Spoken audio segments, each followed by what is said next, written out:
Class एक very important topic bank reconciliation statement जो है वो शुरू करते हैं। तो शुरू करने से पहले दो पॉसिबिलिटीज हैं, या तो आपके पास ऑलरेडी एक बैंक अकाउंट है जो आपने ओपन किए हैं, या फिर अगर नहीं है तो मेरा खास रिक्वेस्ट है, स्पेशल रिक्वेस्ट है, आप फाइनेंस वर्ल्ड में एंटर करने जा रहे हैं, आपने डिसीजन लिया है, बहुत बड़ा डिसीजन लिया है, बहुत अच्छा डिसीजन लिया है, तो बैंक अकाउंट तो खोलना बनता है बस।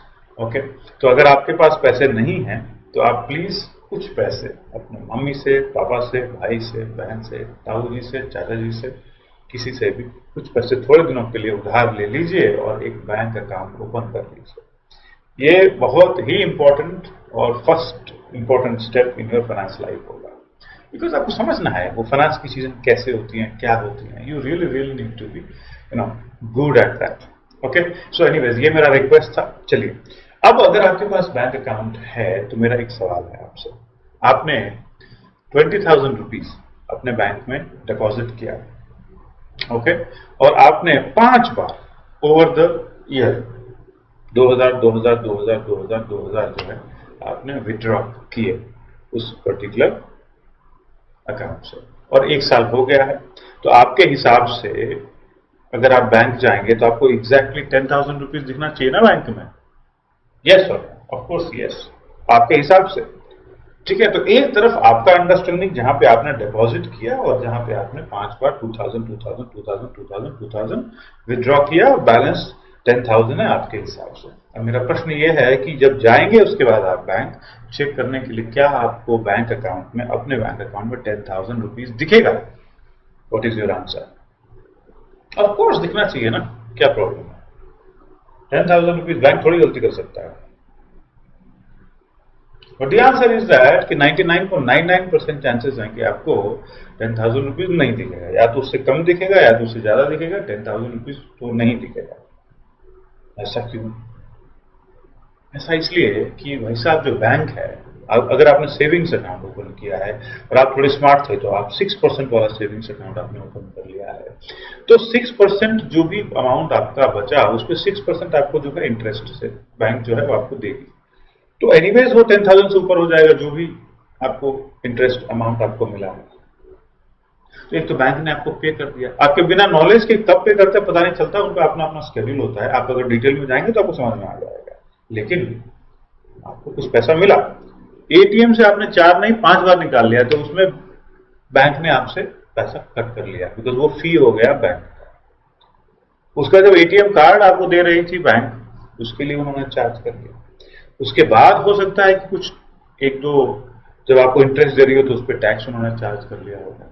तो इस तरीके के चार्जेस जो है वो बैंक कर सकती है आपके अकाउंट को, जो कि आपको पता ना चले, आपको पता ना हो। और at the end of the day में आपका जो अंडरस्टैंडिंग है कि कितना बैंक में होना चाहिए पैसा और एग्जैक्टली कितना पैसा है, उसमें डिफरेंस होगा। ठीक है, अगर आपके पास बैंक अकाउंट है तो आप जरूर अपना स्टेटमेंट देख सकते हैं और आपको समझ में आ जाएगा कि ऐसा ही होता है। ठीक है, अब मैंने ये पॉइंट इसलिए कहा कि अब आप अपने आप को रिप्लेस कर दीजिए बड़े एंटरप्राइज के साथ, बड़े कंपनी के साथ, बड़े एक फर्म के साथ। वो जो कंपनी है उसका और बैंक का तो बड़ा गहरा रिश्ता होता है। आज की दुनिया में खूब सारे ट्रांजैक्शंस बैंक में जाते हैं, खूब सारे ट्रांजैक्शन बैंक से बाहर निकलते हैं। इसको हम लोग कंपनी जो फाइनेंस टीम है, जो अकाउंटिंग का जो टीम है, अकाउंटिंग की जो टीम है, वो कैसे समझती है इस चीज को, कैसे इस चीज का ख्याल रखती है? तो ये हमने ऑलरेडी कवर करके रखा है कि कैश बुक होता है सब्सिडियरी बुक के अंदर, और उस कैश बुक में एक बैंक कॉलम होता है। पैसा अगर आ रहा है बैंक में तो डेबिट कर दो इस कैश बुक के बैंक कॉलम को, पैसा अगर जा रहा है तो क्रेडिट कर दो कैश बुक के बैंक कॉलम को। क्रेडिट साइड राइट साइड में होता है, डेबिट लेफ्ट साइड में होता है। और हमेशा इस चीज को मैनेज करके रखो, इस पर्टिकुलर कैश को। Eight the end of every month इसको बैलेंस कर लो, या जो भी आपकी इच्छा हो, इच्छा अनुसार आप उसको बैलेंस कर ले, जिस पीरियड में आपको बैलेंस करना है। और at the end of the year जब फाइनेंशियल स्टेटमेंट बनाने हैं तो उसको सब कुछ चेक कर लो कि सब कुछ ठीक है, ऐसा ऐसा है, सब कुछ टोटली ठीक है, सारा का सारा एंट्री हो गया है, सो ऑन सो फॉर्थ। तो ये हो गया कंपनी का अंडरस्टैंडिंग कि बैंक में कितना पैसा होना चाहिए, जैसा आपका अंडरस्टैंडिंग था कि 10,000 होना चाहिए। क्या बैंक में जो पैसा है इससे मैच करेगा? आंसर है नहीं मैच करेगा। फिर से एक तो बैंक के खूब सारे चार्जेस हो सकते हैं, बैंक तो आपको पैसा दे सकती है, बैंक पैसा एंटरप्राइज के लिए कट कर सकती है किसी भी कारण से। एक तो ये नॉर्मल रीजन हो सकता है। दूसरा एक इंपॉर्टेंट रीजन ये हो सकता है कि कंपनी अगर चेक के थ्रू काम करती है तो कंपनी जब चेक किसी को देती है कि भैया पेमेंट दे रही है तो उसी समय कैश बुक से निकल जाता है, लेकिन वो चेक बैंक अकाउंट से बाद में निकलता है। चेक जाएगा, जमा होगा, फिर बैंक अप्रूव करेगा, उसमें टाइम लग जाता है। सिमिलरली कंपनी के पास जब चेक आता है तो कंपनी मान लेती है कि मेरे पास पैसा आ गया, लेकिन बैंक अकाउंट में नहीं है, आपको चेक जाके डिपॉजिट करना है, चेक क्लियर होगा, फिर उसके बाद जाके उसमें पैसा आएगा। तो इसके कारण से भी बहुत समय पे ऐसा होता है कि आपके कैश बुक में कुछ और दिख रहा है और आपके बैंक अकाउंट में कुछ और दिख रहा है। तो ये तो चलता ही रहता है और एंड ऑफ द ईयर आ जाता है, 31 मार्च आ जाता है अगर अप्रैल टू मार्च है फाइनेंशियल ईयर, 31 दिसंबर आ जाता है अगर जनवरी टू दिसंबर है फाइनेंशियल ईयर। अब क्या करें? कौन सा एक्चुअल सिचुएशन है, बैंक में कितना है, कौन सा एक्चुअल सिचुएशन? पहला आंसर तो ये है कि जो कैश बुक दिखा रहा है आपको, अगर एरर्स नहीं है तो वही है जो कि फाइनेंशियल ट्रायल बैलेंस में जाएगा कैश बुक से, और ट्रायल बैलेंस से वो फाइनेंशियल स्टेटमेंट में जाएगा। वो एक्चुअल सिचुएशन है। लेकिन अब क्या करें? बैंक में तो उतना पैसा नहीं है, तो क्या करें? छोड़ दें बताना किसी को कि नहीं भैया बैंक में उतना पैसा नहीं है लेकिन कैश बुक के हिसाब से इतना होना चाहिए था? तो ऐसा हम कर नहीं सकते हैं। फाइनेंस वर्ल्ड में ऐसा नहीं कर सकते। Full fair and adequate disclosure हमारा रिस्पॉन्सिबिलिटी है। तो भाई अकाउंट तो बन गया, लेजर अकाउंट तो हमने रखा ही है, तो बैंक सेपरेटली हम क्या करेंगे? बैंक स्टेटमेंट है, पासबुक है, उसका सेपरेटली हम क्या कर सकते हैं? तो आंसर है उसका बैंक रिकंसिलिएशन स्टेटमेंट। उसी चीज को बैंक रिकंसिलिएशन स्टेटमेंट करें। हम एक स्टेटमेंट बनाते हैं जिसमें हम बताते हैं कि भाई देखिए ऐसा है, हमारे कैश बुक के बैंक कॉलम में इतना आ रहा है, पासबुक में या बैंक के जो स्टेटमेंट में है वो इतना आ रहा है, और ये जो डिफरेंस है क्यों है आप देख लीजिए, और जिसको भी देखना है वो चेक करे, बोला ठीक है कोई प्रॉब्लम नहीं है। That's it, bank reconciliation statement. Okay, तो इसके बारे में हम पढ़ाई करेंगे क्लास में अब एंटर करेंगे, उसके बारे में अच्छे से पढ़ाई करेंगे। इससे पहले कि मैं शुरू करूं उसके बारे में और ज्यादा बातें करना, एक चीज आप ध्यान में रखिएगा, अगर आप इंस्टीट्यूट का स्टडी मटेरियल फॉलो कर रहे हैं, कहीं से भी पढ़ाई कर रहे हैं, मोस्ट ऑफ द टाइम मैंने क्या देखा है कि इसको अननेसेसरीली बहुत ज्यादा कॉम्प्लिकेटेड, बहुत ज्यादा सोफिस्टिकेटेड बना देते हैं ताकि स्टूडेंट को जो है वो याद करना पड़े चीजों को, और student at the end of the day बहुत कंफ्यूज हो जाता है, डर भी जाता है, बिकॉज इतना सारा जो है क्या प्लस क्या माइनस ऐसा वैसा खूब सारी चीजें होती है। एक्चुअली बड़ा सिंपल है, बैंक रिकंसिलिएशन स्टेटमेंट एकदम कॉमन सेंस वाला टॉपिक है।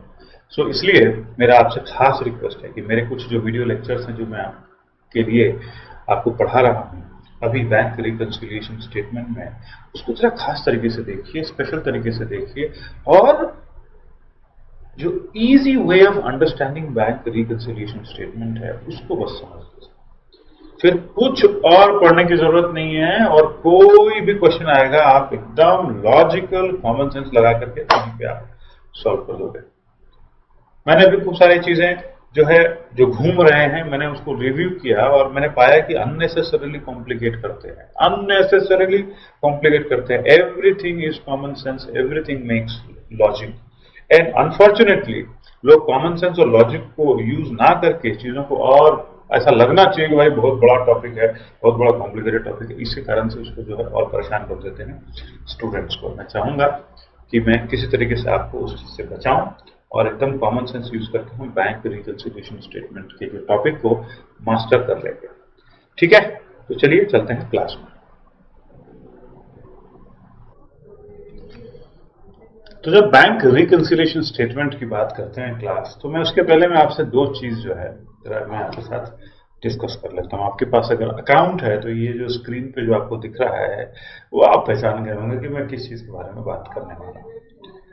तो जब हम bank statement reconciliation, bank reconciliation statement के बारे में बात कर रहे हैं तो बैंक स्टेटमेंट तो समझना पड़ेगा ना, बैंक स्टेटमेंट क्या होता है, करेक्ट? तो बैंक स्टेटमेंट मतलब क्या होता है? देखिए, आपने पैसा डिपॉजिट करा, कंपनी ने पैसा डिपॉजिट करा, कंपनी ने पैसे विड्रॉ किए, खूब सारे ट्रांजैक्शंस किए, बैंक तो हर चीज का रिकॉर्ड करेगा ना, बैंक हर चीज का रिकॉर्ड करेगा और बैंक आपको बताएगा भी हर समय पे कि अभी का करंट स्थिति क्या है और कौन कौन से ट्रांजैक्शंस हुए हैं आपके बैंक अकाउंट। आपके सामने मैंने HDFC बैंक का एक एग्जाम्पल बैंक स्टेटमेंट रखा है। तो इसके पहले कि मैं उसके साथ आगे बढ़ूं, दो चीजें हम समझेंगे इस चीज में। पहली बात यार, ये बैंक स्टेटमेंट क्या होता है, पासबुक क्या होता है, और कैश बुक में किस तरीके से हम बैंक में क्या क्या होना चाहिए, कितना गया बैंक से, कितना आया, कंपनी जो करती है उसके बारे में हम लोग समझेंगे। एक एक एग्जाम्पल देखेंगे, सैंपल एग्जाम्पल देखेंगे, तब समझ जाएंगे भाई कैश बुक किस तरीके से उस चीज को रिकॉर्ड करता है। कंपनी के बिहार से कैश बुक रिकॉर्ड करता है कि बैंक में इतना गया, बैंक से इतना, बैंक से इतना गया, बैंक में इतना गया, राइट। बैंक में इतना रिसीट हुआ, बैंक से इतना पेमेंट हुआ, कैश बुक रिकॉर्ड करता है, वो मैं आपको बताऊंगा। और बैंक में रिकॉर्ड करता है तो बैंक बैंक स्टेटमेंट या फिर पासबुक एक चीज होती थी पहले, बड़ी इंटरेस्टिंग सी, बहुत भयानक, बहुत ही देखने में खूंखार, वो भी मैं आपके सामने एक एग्जाम्पल की तरफ रखूंगा। तो एक वो है, हम लोग सब देख लेंगे, समझ लेंगे क्या कॉलम्स होते हैं, कैसे होते हैं, बहुत ईजी सा है, कोई दिक्कत नहीं है। तो सेकेंड चीज जो है ना, वो मुद्दे की बात है, वो पते की बात है, वो ये है कि जब हम डेबिट कॉलम और क्रेडिट कॉलम देखेंगे बैंक स्टेटमेंट या पासबुक में, और डेबिट कॉलम और क्रेडिट कॉलम देखेंगे कैश बुक में, तो आपको बड़ा सरप्राइज होगा कि डेबिट कॉलम बैंक स्टेटमेंट का और डेबिट कॉलम कैश बुक का वो मैच नहीं करता है, राइट, वो सेम नहीं होता है। तो वो समझेंगे क्यों ऐसा है। जब आप एक बार समझ लेंगे, अकाउंटिंग का ऑलरेडी आप हम लोगों ने अभी तक जितना डिस्कस किया है, उस चीज को मद्देनजर रखते हुए जब आप उसको समझेंगे तो आप लगेगा यस यू आर राइट, ऐसा ही होना चाहिए। ठीक है, तो दो चीजें मैं क्विकली आपके साथ डिस्कस करना चाहता हूं, 15 मिनट चाहिए मुझे आपका। चलिए देखते हैं। अब आ गया हमारे पास एक बैंक स्टेटमेंट, HDFC बैंक का बैंक स्टेटमेंट ऐसा दिखता है। भगवान करे आपके पास खूब सारा पैसा हो। यहाँ पे तो 2,27,000 के करीब दिख रहा है इन भाई साहब के बैंक अकाउंट में, जो भी सैंपल मैंने लिया है। पर देखिए किस तरीके का आपको कॉलम्स मिलेगा। यहाँ पे एक डेट मिलेगा, एक और डेट मिलेगा। तो अभी मान लेते हैं सिर्फ एक डेट है, वैल्यू डेट क्या होता है, वो डेट क्या होता है, उसमें हम पढ़ते नहीं है, बिकॉज वो हमारा भी मुद्दा नहीं है डिस्कशन का। एक डेट है, उस डेट के क्या नरेशन है भाई, क्यों वो पैसा आया या क्यों वो पैसा गया, नरेशन को पर्टिकुलर्स, रिमार्क्स, ये सब चीज के नाम से भी देखोगे डिफरेंट डिफरेंट बैंक स्टेटमेंट में। ओके, उसके बाद चेक या रेफरेंस नंबर। तो कोई अगर चेक डिपॉजिट किया या आपने कोई चेक दिया था तो उसका वहां पे चेक नंबर आ जाता है, या रेफरेंस नंबर भी जनरेट हो जाता है। यहाँ पे सब 0 0 दिख रहा है, जनरली ऐसा होता नहीं है। उसके बाद देखिए यहाँ पे क्या है, विथड्रॉवल है। तो विथड्रॉवल किसी किसी बैंक में आपको डेबिट यहाँ पे लिखा मिलेगा कि विथड्रॉवल है, कितना पैसा आपके अकाउंट से निकला है, आपने निकाला है, आपने पेमेंट किया है, जो भी किया है, लेकिन इसका मतलब यह है कि आपका अकाउंट नीचे गया है। और दूसरा है डिपॉजिट। डिपॉजिट को आप कहीं भी पाओगे क्रेडिट भी, तो या तो डीआर लिखा होगा या तो सीआर लिखा होगा, सिंपल। और फाइनली जो लास्ट वाला जो है वो है बैलेंस। क्लोजिंग बैलेंस यहाँ पे लिखा हुआ है, लेकिन वो बैलेंस है। तो देखिए कैसे काम होता है, एक बार देख लेते हैं इस चीज को। ओके, और बैलेंस में भी कभी कभी आप देखोगे तो यहाँ पे हर जगह C R C R C R लिखा रहेगा। क्यों? क्योंकि ये पॉजिटिव बैलेंस, तो C R C R C R लिखा हुआ है। कहीं कहीं पे आपका डीआर और सीआर करके लिखा रहता है, और जब यहाँ पे डेबिट हो रहा होगा तो यहाँ पे डीआर लिख देगा, जब क्रेडिट हो रहा होगा तो सीआर लिख देगा, ऐसा होता है। ठीक है, तो अलग अलग तरीके के बैंक स्टेटमेंट्स होते हैं। मैंने एक एग्जांपल लिया है आपके सामने।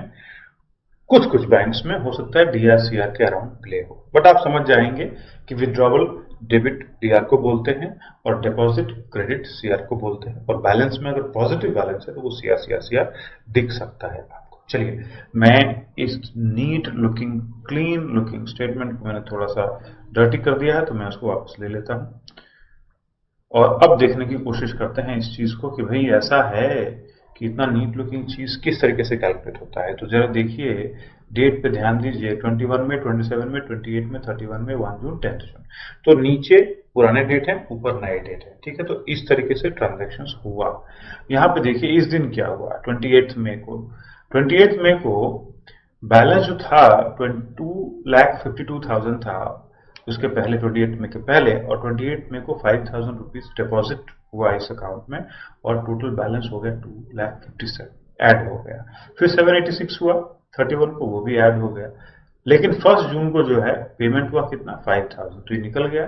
तो 257 से वापस 252,825.90 आ गया। फिर 10th को 25,000 निकल गया तो ये हो गया 2,27,000। तो देखा आपने, जब डिपॉजिट हो रहा है तो बैलेंस बढ़ रहा है, जब पैसा आप खर्च कर रहे हो तो बैलेंस घट रहा है। नॉर्मल है, इसमें कोई स्पेसिफिक कोई चीज नहीं है। बट इस तरीके से जो है नॉर्मल कॉमन सेंस वाला लॉजिकली आराम से आप इसको डिसिफर कर सकते हैं। उस तरीके का बैंक स्टेटमेंट आपको दिखेगा, बड़ा नीट एंड क्लीन, राइट।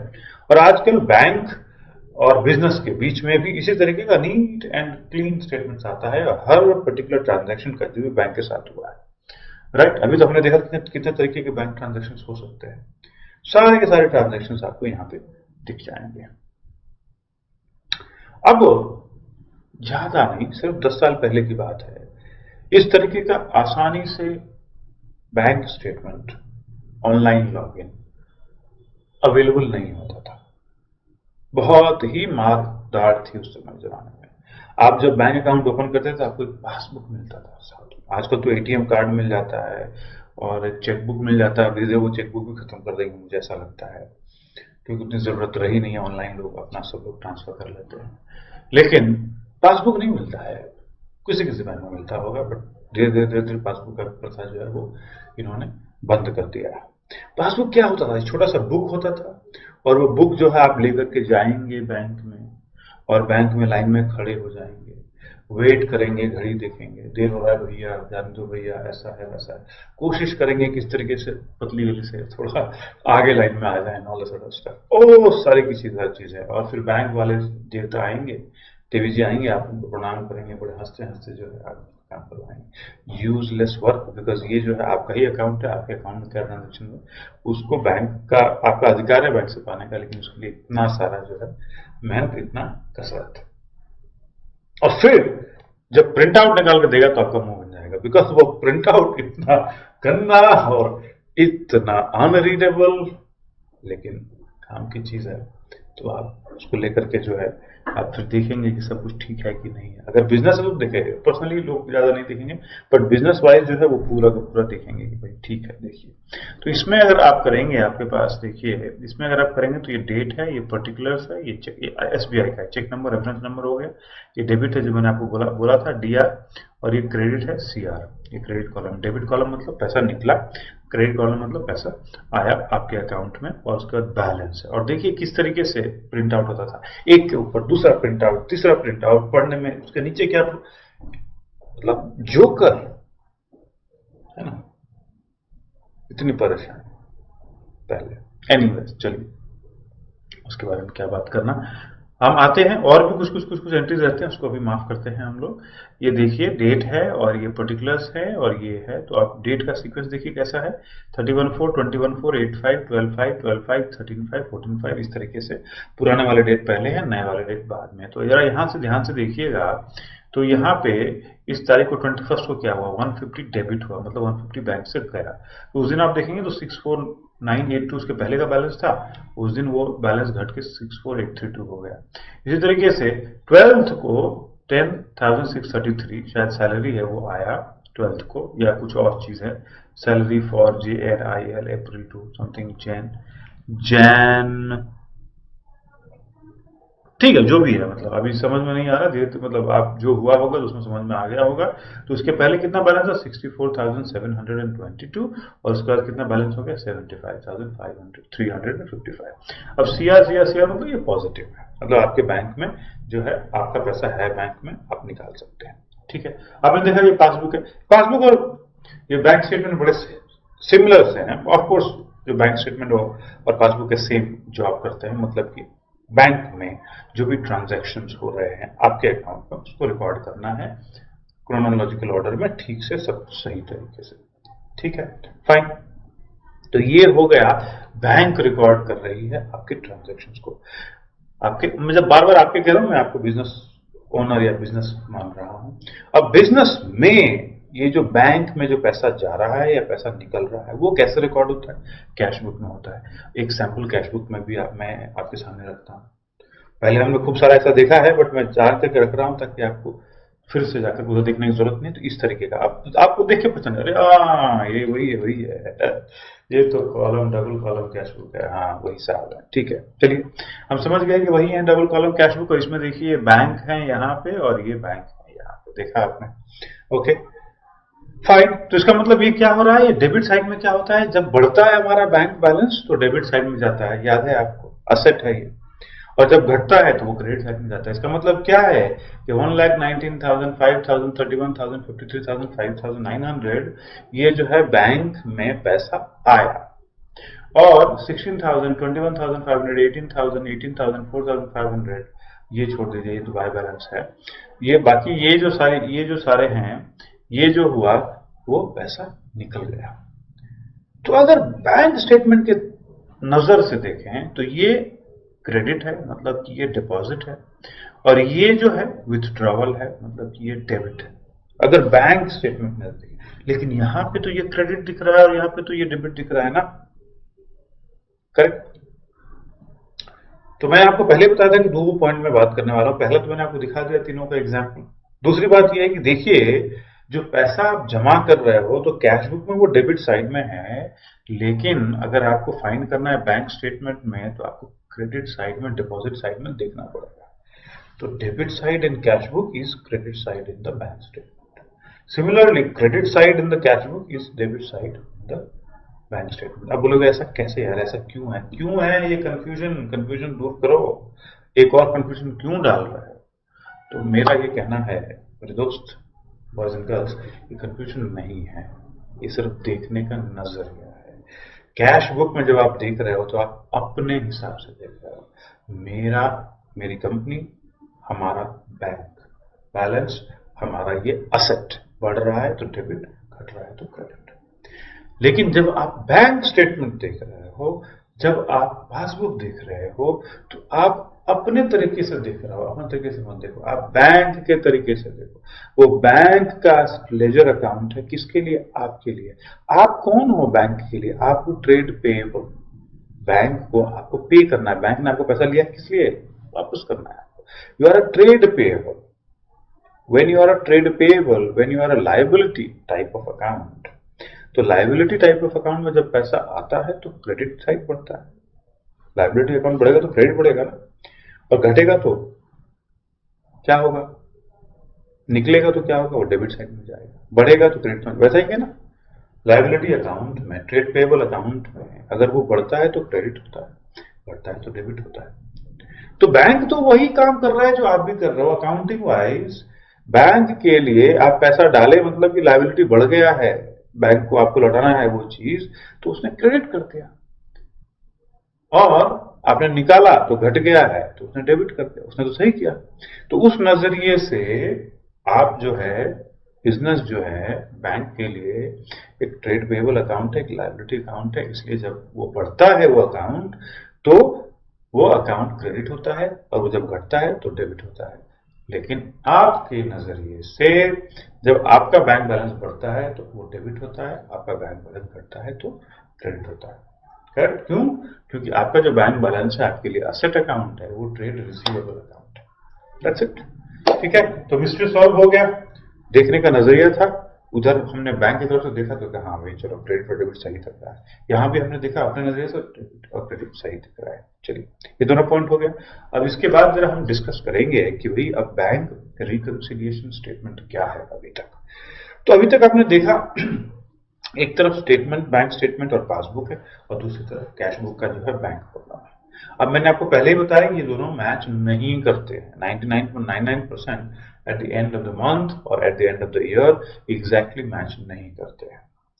तो मैच नहीं करते हैं तो क्या करना पड़ेगा, उसके लिए रिकंसिलिएशन करना होता है, और उसको बैंक रिकंसिलिएशन कहते हैं, बैंक और उसको रिकंसिलिएशन कहते हैं। और एक स्टेटमेंट तैयार करना पड़ता है जो हम लोग खूब सारे तैयार करेंगे एग्जाम्पल में, उसको बैंक रिकंसिलिएशन स्टेटमेंट में कहते हैं। तो हम जरा समझते हैं कि ये बैंक रिकंसिलिएशन स्टेटमेंट क्या है, उसके बाद समझेंगे कि बैंक रिकंसिलिएशन स्टेटमेंट बनाना इंपॉर्टेंट क्यों है, और उसके बाद ये समझेंगे कि बैंक रिकंसिलिएशन जो है किस किस कारण से हमें ये बैंक रिकंसिलिएशन स्टेटमेंट करना पड़ता है, कौन कौन सी चीजें हैं जिसके कारण से ये जो है डिफरेंसेस पैदा होते हैं बैंक स्टेटमेंट और कैश बुक के जो बैंक कॉलम है उनके बीच में।